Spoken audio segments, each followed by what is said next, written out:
Assalamualaikum warahmatullahi wabarakatuh. Saya Indah Lestari Ritonga dari kelas Tadris Biologi 1 semester 4 Universitas Islam Negeri Sumatera Utara ingin menjelaskan mengenai nutrisi dan sistem pencernaan. Yang pertama yaitu pengertian nutrisi. Nutrisi adalah suatu substansi organik yang berasal dari makanan yang dikonsumsi secara normal melalui proses digesti, absorpsi, transportasi, penyimpanan, metabolisme, dan pengeluaran zat-zat yang tidak digunakan untuk mempertahankan kehidupan, pertumbuhan, dan fungsi normal dari organ-organ serta menghasilkan energi. Selain itu juga, fungsi dari nutrisi adalah untuk mengatur fungsi tubuh, menggantikan sel-sel yang rusak, membangun protoplasma, menghasilkan energi dan kalor, dan melindungi tubuh dari serangan penyakit. Macam-macam nutrisi. Yang pertama, makronutrien merupakan nutrisi yang dibutuhkan oleh tubuh dalam jumlah yang banyak atau bisa juga disebut dengan nutrisi utama. Contoh, karbohidrat, lemak, dan protein. Yang kedua yaitu mikronutrien adalah nutrisi yang dibutuhkan oleh tubuh dalam jumlah sedikit atau sampingan, contohnya vitamin dan mineral. Senyawa mineral esensial dan fungsinya bagi hewan. Berikut adalah beberapa contoh mineral beserta fungsinya, terdiri dari kalsium, fosfor, sulfur, potasium, klorin, sodium, besi, magnesium, fluorin, seng, tembaga, mangan, iodin, kobalt, selenium, molybdenum, dan kromium. Berbagai vitamin dan fungsinya bagi tubuh. Vitamin terbagi menjadi dua, yaitu vitamin larut dalam lemak dan vitamin larut dalam air. Vitamin larut dalam lemak yaitu vitamin A, D, E, dan K, serta vitamin larut dalam air yaitu vitamin B1, B2, niacin, B6, asam pantotenat, asam folat, B12, biotin, dan vitamin C. Sistem pencernaan pada hewan. Sistem pencernaan pada hewan memiliki 4 bagian utama, yaitu 1. Feeding, menghantarkan makanan ke awal saluran pencernaan. Yang kedua, digestion, yaitu penghancuran makanan secara fisika dan kimiawi. Yang ketiga, absorpsi, yaitu penyerapan bahan makanan. Dan yang terakhir yaitu eliminasi atau ekskresi, yaitu membuang sisa makanan yang tidak dicerna. Berikut adalah gambar dari bagian-bagian utama dalam sistem pencernaan pada hewan. Mekanisme cara mendapatkan makanan. Setiap hewan untuk mendapatkan cara makanan itu berbeda-beda, tergantung bentuk makanan dan tipe cara makannya. Adapun bentuk makanan ini terbagi menjadi 4, yaitu partikel kecil. Yang umumnya itu biasanya pada hewan-hewan akuatik atau yang sebagian besarnya hidup di air laut. Hal ini dimungkinkan karena adanya sumber makanan yang potensial dalam jumlah lebih banyak seperti bakteri, mikroalga, invertebrata kecil, dan sebagainya. Adapun tipe cara makannya itu juga berbeda-beda. Ada dengan pseudopia dan vakuola pencerna pada protozoa, ada dengan silia pada bivalvia, Diphyllomollusca, ada dengan tentakel di beberapa echinodermata, ada dengan pembentukan mukus di beberapa urochordata, dan dengan penggunaan seta di beberapa krustasea. Selanjutnya, bentuk makanan yang kedua yaitu partikel besar. Cara termudah untuk memperoleh bahan makanan yang berupa partikel besar, salah satunya yaitu dengan cara menelan makanan inaktif atau makanan tidak perlu ditangkap. Biasanya ini contohnya pada beberapa annelida. Lalu ada cara yang kedua yaitu menggali dan mengebor. Biasanya terdapat di beberapa gastropoda karena di dalam tubuhnya terdapat radula-radula yang terletak di antara struktur seperti lidah yang disebut juga sebagai odontofor. Radula ini digerakkan maju mundur, mengkikis mengkikis partikel makanan yang kemudian dimasukkan ke dalam saluran pencernaan. Dan ada juga dengan memburu makanan. Biasanya ini pada hewan karnivora. Pola berburu makanan ini ada keuntungan dan ada juga kerugian. Keuntungannya itu seperti bahan makanan yang diperoleh dari hasil berburu itu kaya akan nutrisi. Sedangkan kerugian yang dialami oleh hewan ini tidak terjaminnya ketersediaan makanan saat mereka berburu, karena tidak menutup kemungkinan pada saat berburu itu menemui kegagalan. Cara memakannya itu, hewan tangkapan dari buruan mereka itu dicerna dahulu dalam rongga mulut sebelum ditelan, atau ada juga sekaligus ditelan tanpa proses pencernaan di dalam rongga mulut. Contohnya itu pada ular. Lalu bentuk makanan yang ketiga yaitu bentuk cairan. Cara paling mudah untuk memperoleh makanan dalam bentuk cairan ialah dengan menghisap tanpa penetrasi dan menghisap dengan penetrasi. Menghisap tanpa penetrasi ini seperti contoh pada lebah madu dan burung kolibri yang memakan nektar dari tumbuh-tumbuhan. Sedangkan menghisap dengan penetrasi ini contohnya seperti pada lintah, pacat, kelelawar vampir, dan ada juga pada nyamuk. Cara memakan ini, mereka menusuk bahan makanannya.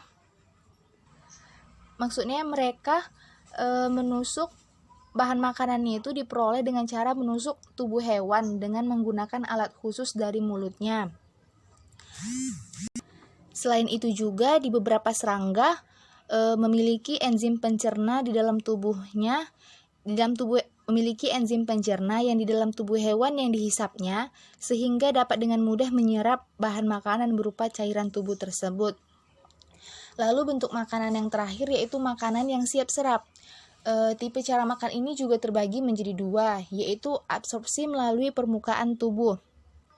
Dalam hal ini, makanan yang diperlukan telah dicerna secara sempurna, sehingga dapat langsung diabsorpsi atau mungkin dicerna sebagian, tetapi tidak memerlukan proses yang terlalu rumit untuk mencernanya.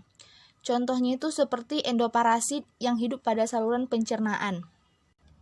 Selanjutnya yaitu absorpsi dari partner simbiotik. Contohnya itu pada koral, hewan spons, dan mamalia ruminansia. Seperti contoh, dalam hal memperoleh makanan dengan bersimbiotik oleh hewan, yaitu adanya terjalin kerjasama. Misalnya kerjasama antara hewan ruminansia dan mikroba dalam mencerna selulosa. Dalam hal ini, hewan ruminansia ini tidak memiliki enzim selulase untuk mencerna bahan makanan yang kaya selulosa, sehingga fungsi pencernaan enzimatis dijalankan oleh mikroba yang hidup dalam saluran pencernaannya. Gambar sistem pencernaan hewan invertebrata. 1. Protozoa. Seperti inilah bentuk sistem pencernaan protozoa yang di dalamnya terdapat vakuola yang berfungsi untuk menyimpan makanan. Lalu ada Annelida. Sistem pencernaan Annelida sudah lengkap yang terdiri dari mulut, faring, kerongkongan, tembolok, empedal, usus, dan berakhir di anus. Selanjutnya yaitu Echinodermata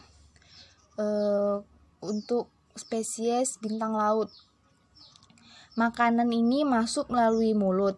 Setelah itu akan melewati kerongkongan atau esofagus yang berukuran pendek, lalu masuk ke lambung, lalu masuk seterusnya ke perut dan diteruskan ke Pylorus caeacea. Pylorus caeacea ini berupa tabung yang berongga bercabang-cabang yang memiliki rangkaian kelenjar pencernaan yang meluas ke lengan, yang dimana akan dihasilkan enzim pencernaan dan untuk penyerapan zat makanan. Sisa makanan tadi melewati usus pendek dan rektum yang terhubung ke pyloric stomach, lalu berakhir di anus kecil. Selanjutnya yaitu moluska pada kelas Bivalvia, yang sistem pencernaannya terdiri dari mulut, esofagus, lambung, dan usus. Selanjutnya yaitu arthropoda. Berikut adalah gambar-gambar organ pencernaan dari arthropoda. Gambar sistem pencernaan hewan vertebrata. Yang pertama itu adalah Pisces. Saluran pencernaan pada ikan dimulai dari rongga mulut. Di dalam rongga mulut terdapat gigi-gigi kecil yang berbentuk kerucut pada geraham bawah dan lidah pada dasar mulut yang tidak dapat digerakkan, serta banyak menghasilkan lendir namun tidak menghasilkan ludah. Dari rongga mulut, makanan masuk ke esofagus melalui faring yang terdapat di daerah sekitar insang. Esofagus berbentuk kerucut pendek, terdapat di belakang insang, dan bila tidak dilalui, makanan lumennya menyempit. Dari kerongkongan, makanan didorong masuk ke lambung. Lambung pada umumnya membesar, tidak jelas batasnya dengan usus. Pada beberapa jenis ikan, terdapat tonjolan buntu untuk memperluas bidang penyerapan makanan dari lambung. Makanan masuk ke usus yang berupa pipa panjang berkelok-kelok dan sama besarnya dengan usus, lalu akhirnya bermuara ke anus. Selanjutnya yaitu amfibi. Sistem pencernaan amfibi hampir sama dengan Pisces. Misalnya saja pada katak. Secara berturut-turut, saluran pencernaan pada katak meliputi rongga mulut, esofagus, ventriculus, intestinum, usus halus yang terdiri dari duodenum, jejunum, dan ileum, lalu usus tebal dan berakhir di kloaka. Selanjutnya yaitu reptil. Sebagaimana pada ikan dan amfibi, sistem pencernaan makanan pada reptil meliputi saluran pencernaan dan kelenjar pencernaan. Reptil umumnya ini karnivora atau pemakan daging.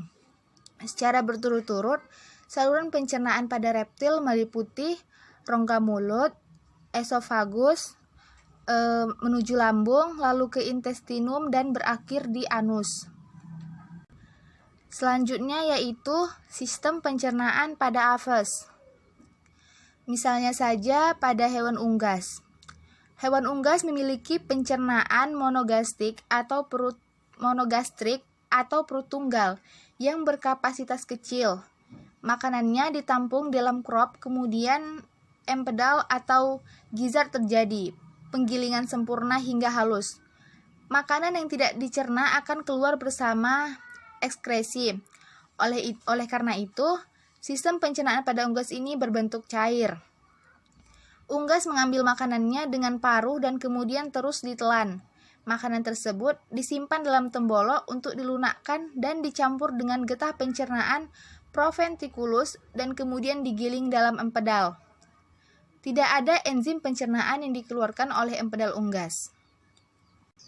Selanjutnya yaitu Mamalia ruminansia. Secara spesifik, proses pencernaan makanan oleh hewan ruminansia lebih kompleks daripada vertebrata lainnya. Makanan ditelan dan dikunyah di mulut, kemudian memasuki esofagus dan menuju rumen. Di rumen, terjadi pencernaan polisakarida dan protein dengan bantuan protozoa dan bakteri yang menghasilkan enzim selulase. Setelah itu, makanan menuju ke retikulum yang dimana makanan akan menjadi gumpalan-gumpalan atau bolus. Bolus-bolus tersebut akan dikeluarkan kembali ke rongga mulut untuk dimamah secara kontinu di rongga mulut dan kemudian ditelan lagi melewati esofagus dan masuk ke omasum. Di omasum terdapat kelenjar-kelenjar enzimatis yang akan membantu pencernaan lebih lanjut. Setelah itu, makanan akan didorong ke obamasum dengan pH yang sangat rendah atau asam dan terjadi juga pencernaan enzimatis lanjutan. Mikroba, baik bakteri maupun protozoa akan mati di dalam obamasum, lalu dicerna dan digunakan sebagai sumber protein bagi hewan.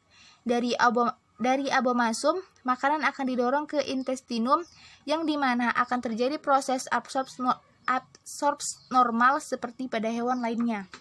Nah, yang terakhir yaitu enzim-enzim dalam proses pencernaan. Saat proses pencernaan dilakukan, di beberapa organ dapat menghasilkan enzim-enzim seperti di rongga mulut, di lambung, di usus, dan di pankreas. Berikut dipaparkan jenis-jenis enzim dari organ pencernaan beserta fungsinya. Demikianlah hasil presentasi saya. Kurang lebih saya mohon maaf. Wabillahi taufiq wal hidayah. Wassalamualaikum warahmatullahi wabarakatuh.